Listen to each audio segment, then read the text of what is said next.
congratulating you, Peter, and your fantastic team. And thank you for the excellent cooperation and the excellent work that you have done in a very successful Czech presidency. You took the helm of the Council at a very difficult point in time. The war in Ukraine was and is sending shockwaves across the globe and affecting everything from energy to food security. It was essential to maintain our unity of purpose and unity of action. And you, the Czech presidency, you were instrumental in achieving this, be it on further sanctions against Russia or on support to Ukraine. The other very salient success, I want to thank you for, dear Peter, concerns our most existential priority, and that is the European Green Deal, and in particular our Fit for 55 package.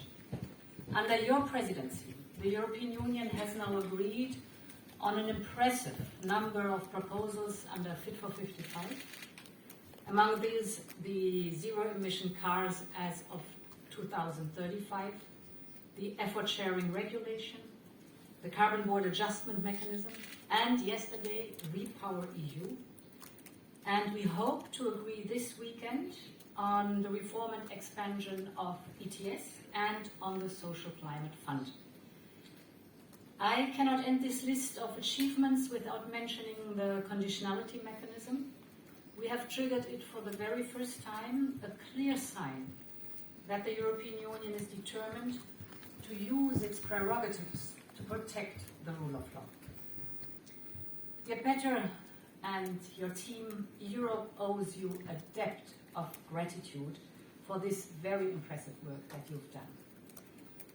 I also want to congratulate Croatia for the introduction of the euro next year and its full accession to Schengen. And to Romania and Bulgaria, I want to say we stand fully behind your Schengen accession. We will continue to work tirelessly to enable your accession to Schengen as soon as possible next year. And finally, I want also to congratulate Bosnia-Herzegovina for having obtained candidate status. This is an encouragement to stay the course of reform on the European path. Now we turn to 2023.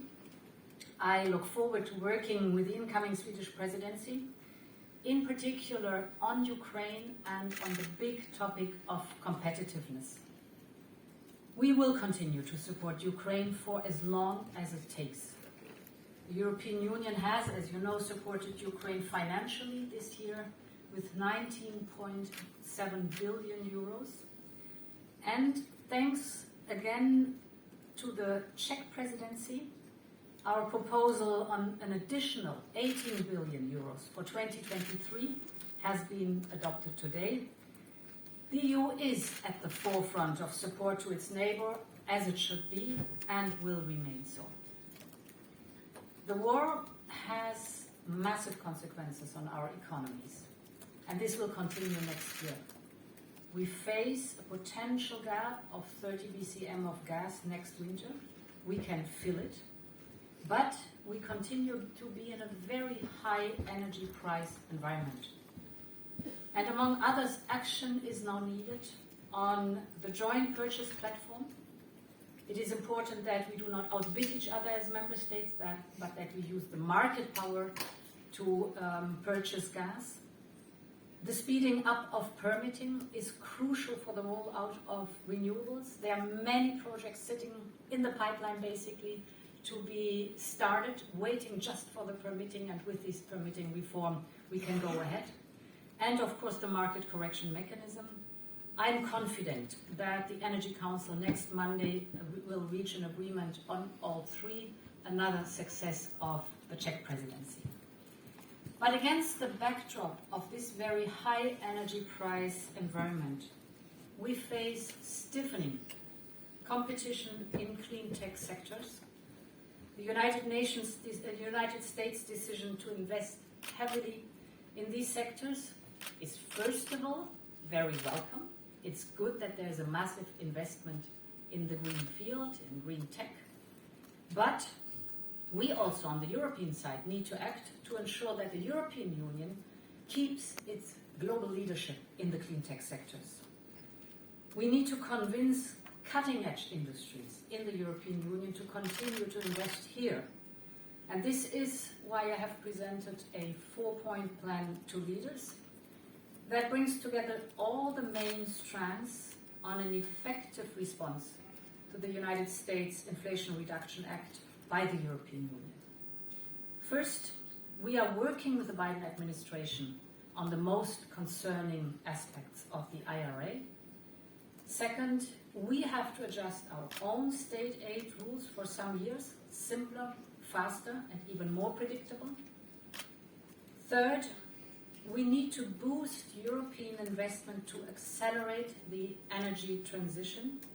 In the short term, this will happen through a reinforced Repower EU, and in the medium term through a new sovereignty fund. And finally and fourth, we have to speed up the deployment of renewables, because the whole topic is about helping our industry to go from a fossil fuel-based energy environment that is high-priced and to transition towards a renewable energy environment that is affordable, homegrown, and secured. So based on today's discussions, the Commission will now move forward and make concrete proposals. We must and we will act. Thank you very much. Thank you, Madam President. We'll take a couple of questions here.